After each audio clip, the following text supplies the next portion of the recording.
Bon, je voulais dire, en fait, c'était le samedi dernier, je revenais de l'évangélisation. Le pasteur Eli avait demandé à ce qu'on fasse 3 jours du coup avant de déposer le sacrifice le lundi, parce que moi, j'avais sacrifié pour ma vie professionnelle.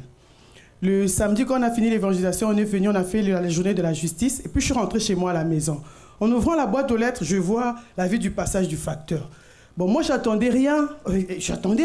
Je dis, l'avis du passage, c'est pourquoi.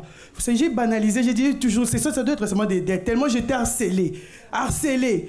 Là, on t'appelle, le huissier va venir demain. L'autre dit, madame, si vous ne voyez pas, on va prendre. Moi, j'ai dit, faites ce que vous voulez. Moi, je suis fatigué, Seigneur. Qu'il fasse ce qu'il veut. Si vous voulez me tuer, même avec mon enfant, ils n'ont qu'à me tuer. Après, je suis rentré à la maison. Comme c'était samedi, je ne pouvais pas aller prendre le courrier.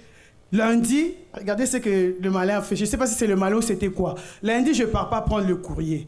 Je viens, je dépose mon sacrifice. En sortant, il y a un créancier qui m'appelle. Madame, appelez-nous urgemment, c'est votre dossier tel. J'ai dit, mais je n'ai pas compris, bizarrement. Alors qu'il savait déjà ce qui s'était passé. Comme le malin, il voit la victoire, il commence à t'harceler pour que tu sois dans l'émotion. Moi, j'ai dit, mais qu'est-ce qui se passe? J'ai banalisé. Mardi, pareil. Mercredi, en venant à la prière du Saint-Esprit, pasteur Dominique a dit quelque chose. C'est comme s'il m'a réveillé encore. Donc, quand je suis sorti, j'ai dit, je dois aller chercher cette lettre-là. De toute façon, je dois affronter ça. J'arrive, je prends le courrier, je vois. Bon, avant d'abord de penser, je pensais toujours, c'est quelle lettre? Après, je vois la fille du groupe jeune. Son image me visualise, la Natacha. Donc Dieu me donnait la réponse, c'est ça, c'est Banque de France. Parce qu'elle avait donné son témoignage, je sais qu'on avait effacé ses dettes. J'arrive, je prends le courrier, je lis. Mes mains tremblaient, il faut que je dise la vérité, je tremblais. Parce que je ne savais pas, je m'attendais à quoi. Après, je regarde, je vois Banque de France. J'ai dit, Seigneur, ne me déçois pas. Mais j'ai confiance au sacrifice que j'ai déposé. Parce que j'ai donné mon salaire. Tu m'as donné le travail là, toujours par rapport à la vision. Tu m'as dit, tu vas me ramasser dans la poussière pour m'asseoir avec les grands. Vous avez fait votre salaire de sacrifice? Oui, mon salaire. J'ai pris le salaire, pasteur. Quand on m'a donné seulement le salaire de ce mois passé-là, j'ai tout pris, j'ai mis. Dieu même a payé pour moi le transport, là, tout le mois, là, jusqu'en février 2014. Je ne recharge rien. J'avais donné les témoignages à pasteur Dominique ici le mercredi. Rien du tout. Avant même que je dépose, il avait déjà payé pour moi et ma fille. Pas pour moi seulement, et ma fille. Qu'est-ce que Dieu a fait? Là, maintenant, quand j'ai lu le courrier, tu vois, il y avait trop de français là. Tu connais le français, mais de quoi ça t'embrouille aussi. Moi, je dis, moi, je parle bien français. Comment aujourd'hui, j'arrive pas à bien comprendre? Vous voyez, comment ils mettent des ça, il y a ça. J'ai vu là, j'ai dit, je regarde comme ça, c'est ça. 1660, 16 000... Ok, non. 13 000, voilà. J'ai dit, c'est effacé? Je croyais pas, j'ai dit non, peut-être ils ont pris un peu en charge. Après, ils vont, mais non, je vais aller à la Banque de France. Vendredi, quand on a fini la prière, je suis parti. J'arrive là-bas, la dame me dit, tu n'as rien à payer. On a pris tout en charge et tout est effacé. Bonjour chers amis, soyez tous le bienvenue dans votre émission France en direct. Peu importe combien de fois vous avez commis l'erreur cette année et comment se trouve votre situation. Peut-être vous regardez tout autour de vous et vous voyez que l'échec, c'est-à-dire une vie d'humiliation. Sachez, chers amis, le plus important maintenant, c'est l'attitude que vous allez prendre. L'attitude que vous allez prendre pour que la situation, elle vienne à changer.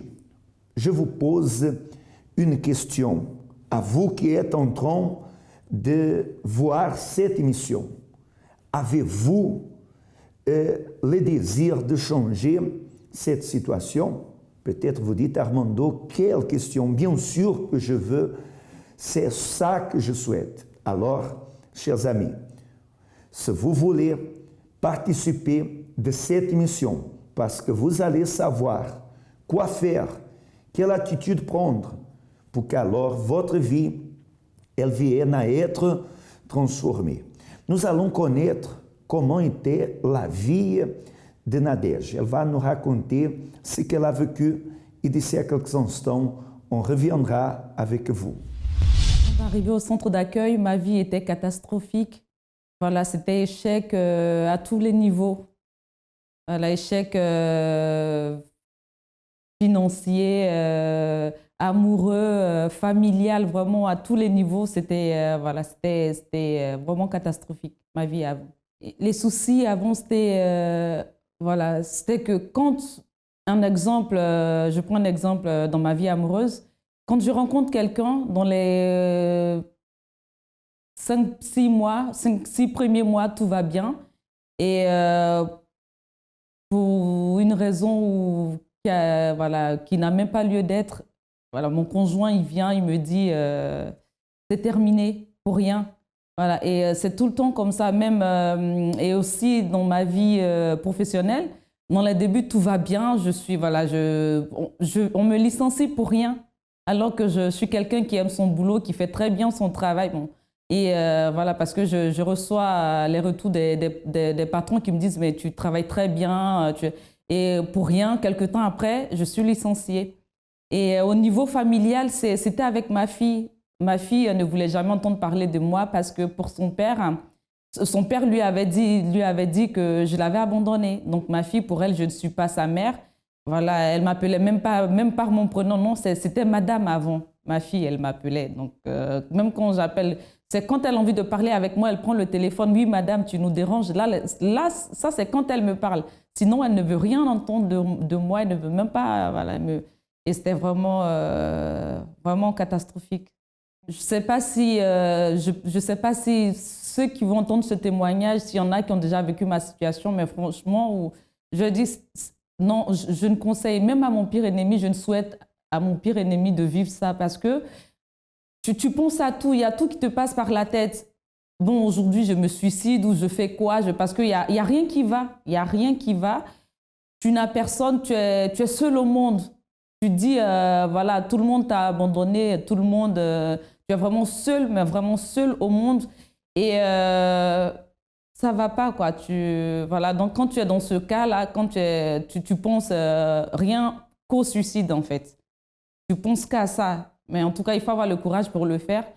Mais vraiment, à répétition, tu penses à te suicider. Et vraiment, c'est vraiment difficile. C'est vraiment difficile. Je faisais même des cauchemars, je me réveillais en plein milieu de la nuit, je criais, je pleurais, je ne dormais pas. J'avais le sommeil très, franchement, je ne dormais pas. Limite dépressive, quoi, parce qu'il y avait tout qui me venait. Mais qu'est-ce qui se passe? Pourquoi moi? Pourquoi moi? Je ne comprenais pas. Je me demandais, mais est-ce qu'il y a quelqu'un qui voit un peu ma souffrance, qui voit ce que je vis? Donc vraiment... c'est ça, quoi. Tu penses, je ne veux plus exister, je veux mourir. Donc, tu penses qu'à ça. Et c'était mon cas avant. Voyez la situation horrible que Nadège, elle, traversait. C'est-à-dire licenciée et c'est-à-dire dans sa vie amoureuse échouée, dans tous les domaines. Comme elle-même a affirmé, c'est-à-dire n'avait pas d'endroit fixe, était une personne qui semblait qu'elle était née pour souffrir, c'est-à-dire comme nous pouvons voir, c'était comme si c'était son karma, son destin, comme beaucoup affirment, que souffre à cause du destin. Mais, chers amis, les personnes qui viennent ici, c'est parce qu'elles ont passé de l'extrême négatif à l'extrême positif. Elle va nous raconter ce qu'elle a fait et comment se trouve actuellement sa vie. Je veux vous rappeler que nous avons l'ami 24 heures à votre disposition. Un ami qui est toujours à votre disposition. Vous pouvez l'appeler en ce moment ou d'ici à quelques instants, lorsque l'émission elle va terminer. Vous pouvez appeler. Il se trouve quotidiennement à votre disposition à travers le 01 53 35 85 12. Vous pouvez appeler. Et cette conversation, vous allez pouvoir recevoir un conseil en toute privacité. Appelez, nous savons vous conseiller. D'accord? Nous allons alors maintenant savoir comment se trouve actuellement la vie de Nadège. J'ai connu le centre d'accueil par le biais d'une collègue qui vient toujours d'ailleurs au centre d'accueil. Ça n'allait pas. Voilà, je venais juste de perdre mon travail. Voilà, vu que la préfecture de la Seine-Saint-Denis m'avait m'avait repris mon titre de séjour tout en prétextant que ma fille est française, qu'elle n'est pas sur le territoire français. Donc voilà, j'ai reçu le courrier le 24 février. Et le jour même, j'ai reçu le courrier. Mon conjoint, mon fiancé m'a laissé tomber le même jour même que j'ai reçu le courrier. Donc là, le lendemain, je suis partie au travail. Je pleurais. Je dis, mais tout me tombe dessus, quoi.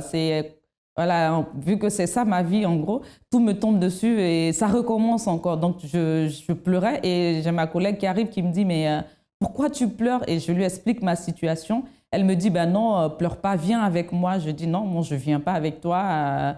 Déjà, Dieu et moi, on n'est pas copains. Si on était copains, il n'allait jamais me laisser tomber parce que ma vie a toujours été parsemée d'échecs.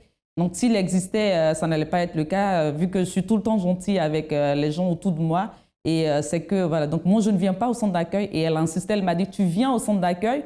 Si jamais tu n'as pas gain de cause, ben, tu retournes. Et c'est comme ça que je suis arrivée au centre d'accueil. Quand je suis arrivée au centre d'accueil, ça a coïncidé avec la campagne d'Israël. Mon arrivée a coïncidé avec la campagne d'Israël. Et je ne savais pas ce que c'était, mais je me suis renseignée auprès d'un auxiliaire qui n'est plus là et qui m'expliquait ce que c'était. Je n'avais même pas compris, mais je dis, c'est pas grave, je vais le faire. Il m'a dit, si vous ne comprenez pas, ne le faites pas. Je dis, non, c'est pas grave, je vais le faire. Et j'ai participé à la campagne d'Israël. Je participais aux réunions. Je venais tout le temps aux réunions. Voilà, vraiment, je venais, quoi. Je me donnais vraiment ça parce que je voulais voilà, que ma vie, elle change. Je ne voulais plus de cette vie-là. Non, je ne voulais plus que ma photo soit affichée sur le tableau de l'échec, quoi. Non, je ne veux pas.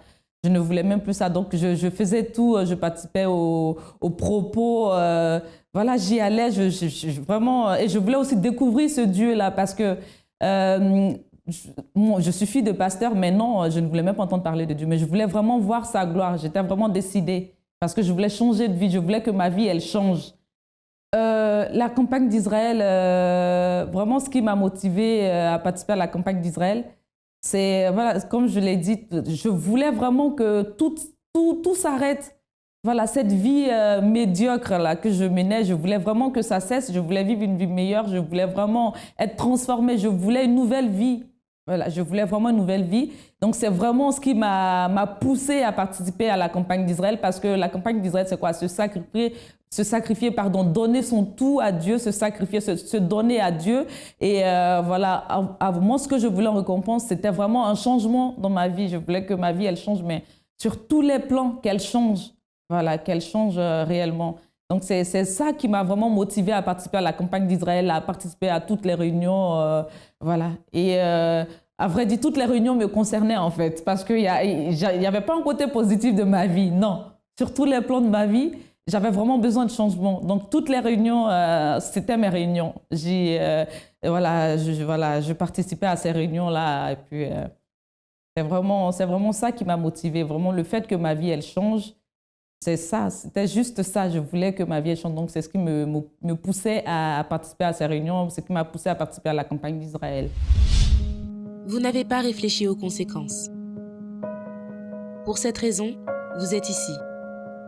Emprisonné à cause des choses dont vous pensiez qu'elles vous rendraient heureux. À cause d'addictions nocives, des relations perdues et des finances détruites. Votre pensée se retrouve prisonnière de vos échecs et de vos frustrations. Sachez que si vous désirez changer votre situation, le centre d'accueil a ses portes ouvertes tous les jours pour vous.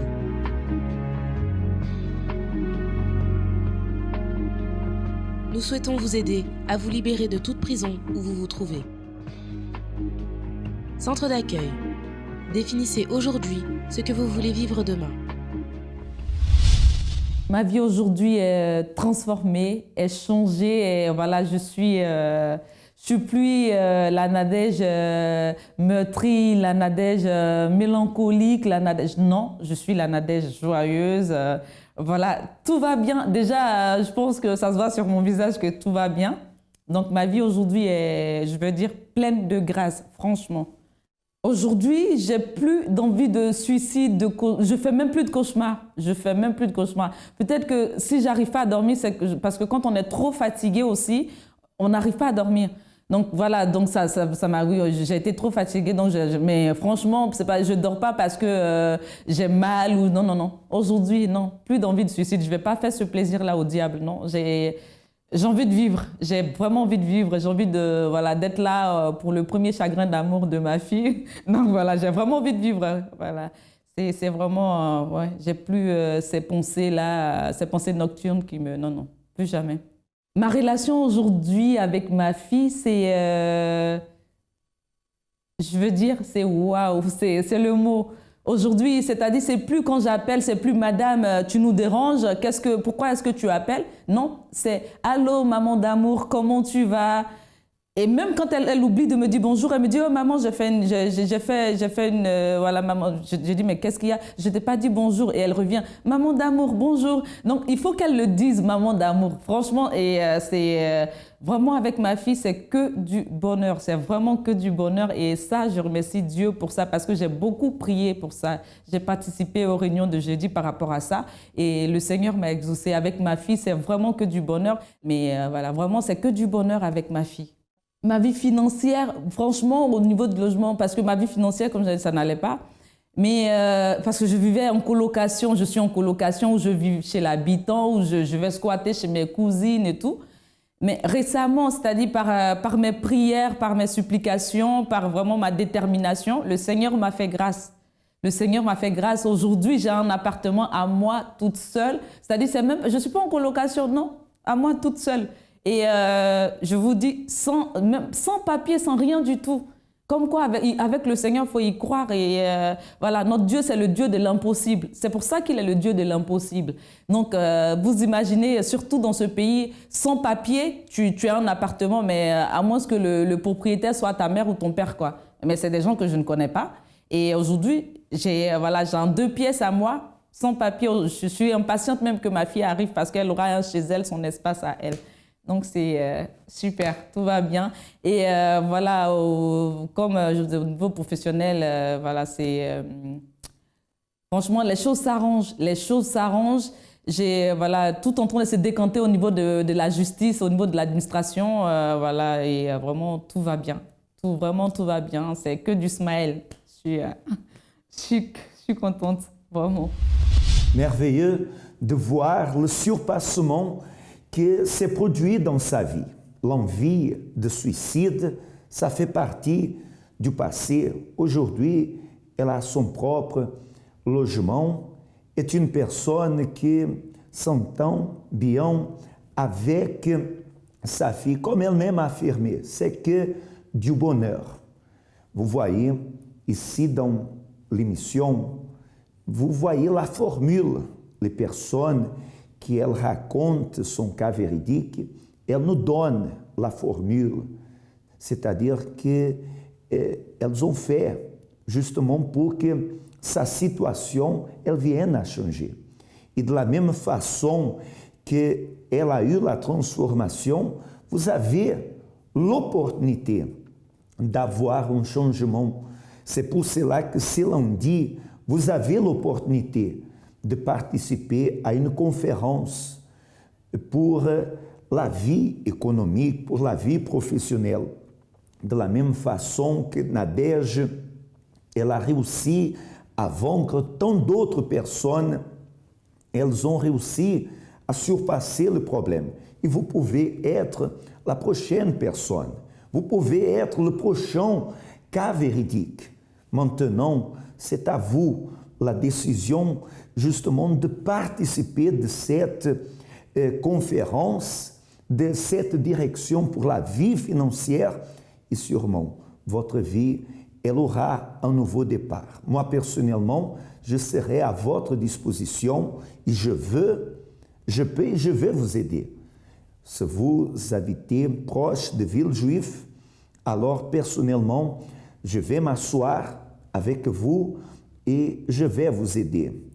Vous pouvez me chercher dans 27, 29 rue Yuri Gagarin, à Villejuif. Je vous rappelle aussi que notre siège du centre d'accueil se situe dans le 10e arrondissement à Paris, dans 254 rue de Faubourg Saint-Martin. Vous pouvez aussi trouver le centre d'accueil le plus proche de chez vous à travers notre site web www.centredaccueil.net. Chers amis, prenez votre décision parce que votre situation, elle peut changer complètement.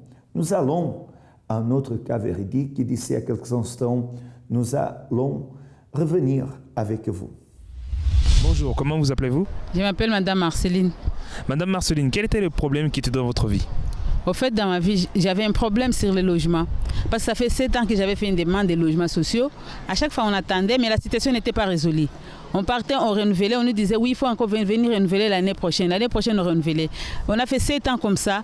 Et là, pendant le mois de janvier, mon mari est parti pour renouveler. On lui a dit on ne peut pas renouveler parce qu'il n'y avait pas les dossiers, on ne trouvait pas. Les dossiers étaient perdus. Quand il est rentré à la maison, il m'a dit Marceline, je n'ai pas renouvelé parce que les dossiers sont perdus. Donc après 7 ans, on nous demande encore de refaire un autre dossier. Alors moi, je lui ai dit, moi, de ma part, vraiment, je ne vois aucune importance de recommencer après 7 ans de renouveler. On ne va pas renouveler. Moi, je laisse cette situation comme ça. Et je vais voir avec Dieu, on va chercher, on va trouver une autre chose, même dans les privés, comme on habite toujours dans les privés là où on était avant. Alors j'avais besoin de chercher quelque chose qui peut me rapprocher de l'église. Parce que là où j'habitais, c'était plus loin. Pour venir à l'église dimanche, il fallait que je me réveille à 4h30. Moi-même, je prépare les enfants pour venir pour être à 7h30, 7h10, qu'on soit déjà à l'église. De la maison, on sortait déjà, on faisait 30 minutes de marche avec les petites filles de 8 ans et de 5 ans. Et si on loupait le train, donc je suis morte à l'église, je serais en retard. Et dans la semaine, après le travail, j'ai passé directement à l'école pour récupérer les filles, pour courir avec elles. Et les mercredis, vendredis, les enfants, vraiment, ils avaient la dose de courir à chaque fois. Parce que les mercredis, j'avais réunion. Et les vendredis, il faut que je cours avant pour me préparer pour la réunion de 19h30. Et quand cette campagne est arrivée, avant même la campagne, j'avais déjà visité des appartements. C'était dans la ville même à Évry, là où se trouve l'église. J'ai visité, mais c'était encore un peu loin avec l'église. Il faut prendre encore les transports. J'ai donné tous les papiers. On me disait oui, c'était bon. J'ai appelé. Et quand j'appelais à des fois, on me disait oui, on va te rappeler. À des fois, il n'y a personne pour me répondre. J'ai visité 3 ou 4 comme ça. Alors, le 7 juillet, j'avais rendez-vous. Mais je ne savais pas l'adresse là où se trouvait vraiment l'appartement. Et quand la dame m'a appelé, on s'est donné rendez-vous à 16h. Elle m'a dit de courir, de prendre la sortie vers la mairie d'Évry-Couronne. Et quand je suis arrivée à la mairie, j'ai appelé la dame pour lui dire que j'étais déjà à la mairie. Et la dame me dit, oui, est-ce que tu connais, devant l'université, il y a un restaurant qui s'appelle les 5S. Moi, je dis, oui, je connais. Moi, je pensais que la dame m'attendait parce que c'est comme ça dans l'immobilier. Vous donnez rendez-vous, après vous prenez la voiture, vous partez visiter l'appartement. C'est ça que moi, j'attendais. Quand je suis arrivée, la dame, mais moi, j'ai dit à la dame, bonjour, excusez-moi, je suis désolée pour le retard. La dame a dit, non, c'est pas grave, c'est ici. Moi, je dis, ici? Moi, j'ai rigolé, mais la dame ne savait pas pourquoi j'ai rigolé, parce que c'était à 2 pas de l'église. Alors, quand je suis partie, j'ai visité l'appartement, j'avais tous mes papiers, j'ai donné tous ces papiers, et la dame a dit, elle va m'appeler, c'était les 7. Et les 12, je suis montée sur l'hôtel. Moi, j'ai sacrifié. Mes 2 filles aussi, ils ont sacrifié, parce qu'ils en avaient marre aussi. C'était déjà arrivé, j'ai couru avec eux, ils m'ont dit, oui, maman, toi, tu nous fais souffrir. Donc, je voulais en finir avec cette situation. Quand je suis descendue, j'ai repris encore l'enveloppe. Moi, j'ai dit, je vais monter 2 ou 3 fois, donc pour finir cette situation directement. Et on a sacrifié dimanche 12. Et le mercredi, la dame m'appelle pour me dire, oui, madame, ici, avec l'avis d'imposition, je vois, il y a 3 enfants. Alors, toi, tu me présentes que 2 enfants. Moi, je dis, l'autre enfant, il a déjà quitté la maison, il est déjà parti. Je suis restée avec les 2 petits. Comme les impôts, c'était de l'année dernière, c'est comme ça l'enfant, je l'ai déclaré. Parce que c'est comme ça, il était à ma charge. Alors la madame a dit oui madame, là ça bloque un peu la situation, mais je vais quand même envoyer les dossiers à Paris. C'est les gens de Paris qui vont résoudre à l'agence. Et le vendredi vers 11h, la dame qui m'a appelé, elle me dit oui madame, les dossiers acceptés, c'est positif. Alors ce qui est encore plus grave que Dieu a fait, ça dépend de l'église, je vais prendre ni train, donc je ne vais plus courir. Et les loyers, c'est la moitié de là où j'ai payé avant. Parce que là où j'ai payé avant, le loyer était 1 000 €. Plus les charges, j'arrivais à 1 180. Donc je travaillais et ça partait que dans les loyers. Mais là, l'appartement, donc 3F comme là où j'habitais avant, c'est à 600 €. Donc c'est ça le plus grave. Donc la dame a dit, tu n'as pas besoin de caution, tu n'as pas besoin de garant. Et là, au moment où là je pars, j'ai déjà pris mes clés. Donc j'ai déjà fait tout là. Donc quoi, de la semaine, je vais avec les trucs que j'aimais. Donc j'ai cours pli. Donc Dieu a opéré grand miracle. La situation que j'ai vécue avec pendant 7 ans. Et voilà, Dieu a ouvert les portes à quelques jours seulement de la campagne d'Israël. Voilà. Pour moi, aujourd'hui, le sacrifice, d'abord la campagne d'Israël, ça me donne déjà la force. Donc au fur et à mesure, moi je sacrifie depuis que je suis à l'église. Donc c'est tout ce que j'ai perdu. J'ai vu que j'ai perdu mon temps pendant 7 ans. D'attendre que la mairie, le gouvernement me donne les logements sociaux. Donc je faisais ça avec les forces de mes bras. Donc sans cette campagne, si Dieu ne m'avait pas ouvert les yeux, donc j'allais rester toujours comme ça dans la situation de souffrir, de courir. Donc la campagne d'Israël, c'est tout pour moi. Ça vaut la peine de sacrifier. Parce que sans sacrifice, je n'allais même pas avoir cet appartement. Donc, ça vaut la peine de déposer tout sur l'autel de Dieu. Et avec foi et détermination, Dieu il opère des miracles. Bon, maintenant c'est à vous la décision. Continuer à souffrir ou arrêter de souffrir. Mais j'en suis sûr que ce que vous avez vu ici à travers l'émission, c'est plus que suffisant pour que vous veniez à savoir qu'il y a une solution pour votre vie. Chers amis, je veux laisser une invitation toute spéciale pour cette fin d'année. La meilleure façon que vous pouvez passer l'année, c'est en train de méditer justement sur l'année 2015 et en train de présenter le projet pour 2016. Peut-être vous étiez déjà programmé à participer dans un endroit qui va vous amener juste à une folie, mais je veux vous inviter à passer dans une réunion avec l'auteur de la vie, en train de présenter vos projets au Créateur, à celui qui a le pouvoir de faire que votre année 2016 soit une année de réalisation, une année de bonheur. Pour cela, je vous invite à participer dans le 55 avenue du président Wilson, dans Doc Pullman. Vous allez passer dans la présence de Dieu à partir de 22h jusqu'à la nouvelle année. Et vous pouvez être sûr que cette nuit sera une nouvelle étape dans votre vie. Faites cette épreuve, participez. Vous allez voir que votre vie et que votre année sera différente. Sera une année de réussite. D'accord? Chers amis, a été un immense plaisir d'être là, ensemble avec vous. Que le Tout-Puissant illumine votre vie. À la prochaine.